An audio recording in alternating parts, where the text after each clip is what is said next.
work as an animal communicator, which I've been doing since 1999. Now, some of you might be wondering what that involves.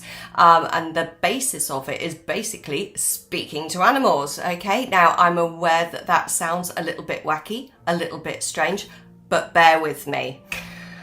Right, okay, so basically the way that it works, if you think of it in terms of vibrational frequencies, all thoughts and feelings, past events, basically everything that surrounds the animal, everything that they've come into contact with, is all held in the energy field in the form of vibrational frequencies. So what I do as an animal communicator is I subconsciously read those frequencies, I tune into them. So the way that I explain that to people, I think the best way to explain that is a bit like a radio. So if we think of it in terms of radio waves, we can't see them traveling through the air, we can't feel them traveling through the air, but when we tune into the right station, sure enough, we can hear the information coming through, we can hear the music. And that's basically sort of like a bit of an analogy for how I work.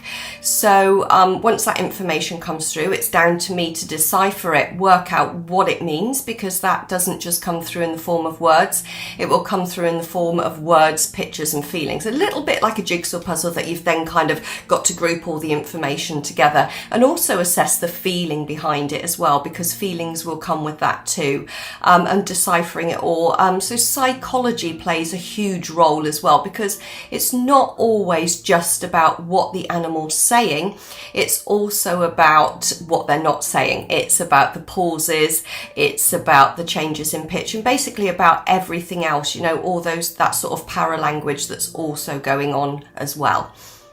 So obviously people will tell you that animals don't speak English, and of course they don't. What you're basically doing is reading the animal's energy field, all of that information that I spoke about earlier in the form of the vibrational frequencies, and then subconsciously that information is then put into words. So by the time it comes through to our conscious selves, it sounds to us as if the animal is talking. Now, the handy thing about this is if they're talking, then obviously it can be in quite great detail, which is, you know, really descriptive, which is good. And also as well, it means that, you know, quite specific things can be asked, and that information come back, you know, so you can really get to the nitty gritty of things. And quite often it's very much like talking to an actual person. So there, you know, as much as it sounds sort of quite a comical, handy thing to do, there's actually a really serious side to it. A lot of the animals that I work with have quite severe behaviour problems. Some of them will have been in and out of the vets, in and out of hospital, and, you know, that the vets or other people that have been working with them have been unable to diagnose what's actually going on with them. So if you think of it in terms of, you know, if you went to the doctor and you're in the hospital bed, but you don't speak the same language, you don't understand what they're saying, you don't even understand that you are in hospital, you're not able to get across your symptoms. So, you know, then it's sort of relied on to go through, you know, various tests, poking and prodding. And of course, that's not always the easiest ways of finding things, because unless the symptoms are very obvious, you know, to point you in the right direction, where do you start? Where do you look? And so one of the good things about animal communication, when done properly, is that it can, you know, point the medical professionals right into, you know, the direction that they need to be looking in right from the off, rather than going through a lot of unnecessary procedures, you know, which obviously is of benefit to everybody.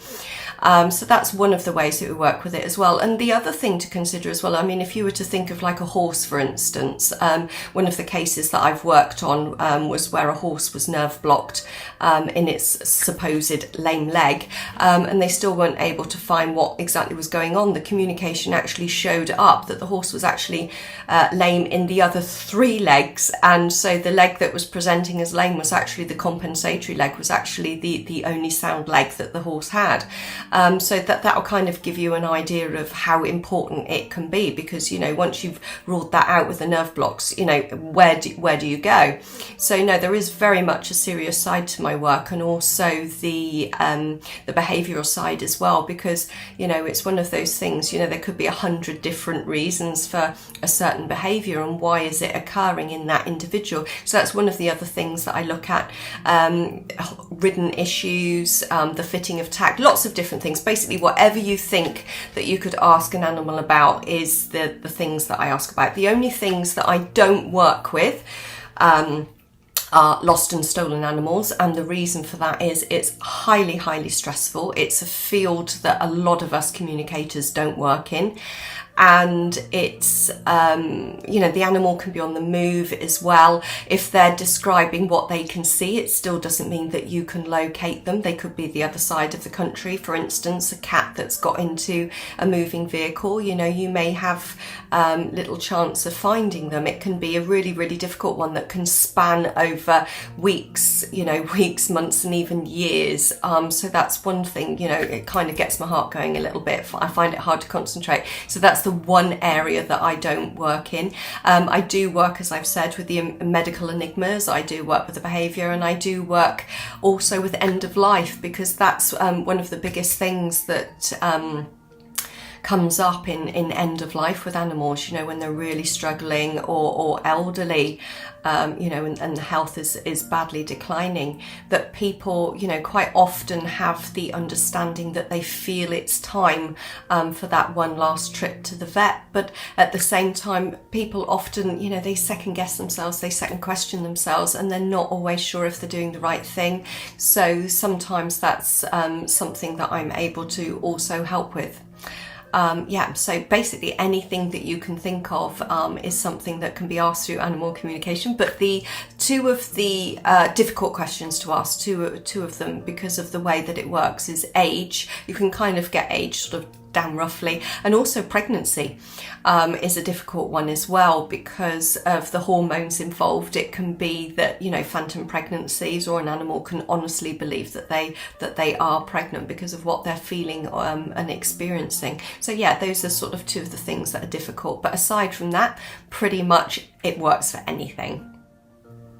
So although because of the emotional connection it's harder generally for us animal communicators to work with our own animals, it was my own animals that I started working with. It was really spontaneous when it started. I really wasn't expecting it, and it was almost like the animals kind of queued at the door, amped it up. Other animals as well, it wasn't just my own, it was everything. It was like the chickens on the lorry going past, it was the cows in the field. It was almost a bit Alice in Wonderland, it was all sort of like quite full on at the beginning until I found the off switch. And that went on for about 2 or 3 days, night and day. I could hardly sleep.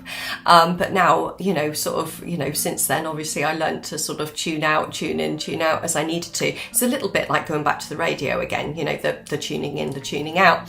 But yeah, so that was back in 1999 that I started teaching, and that I started working for the public. So it would have been around 1997, I think, that I started working.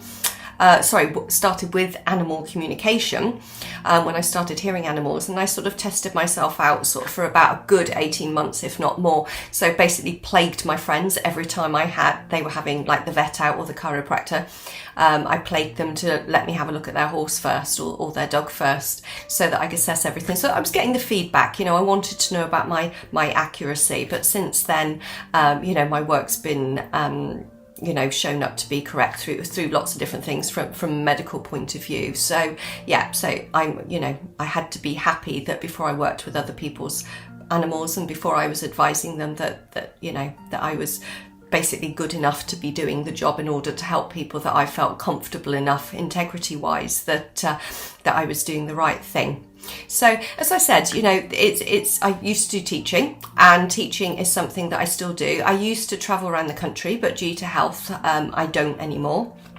And busy life and things like that. And so what I tend to do instead now is work online with the workshops. I'm also currently putting together an online video course as well that will be available on demand. And I've also got some online workshops that are just about to start. Those always are over the autumn and the winter. I tend not to do those in the summer because people tend to be busier in the summer evenings.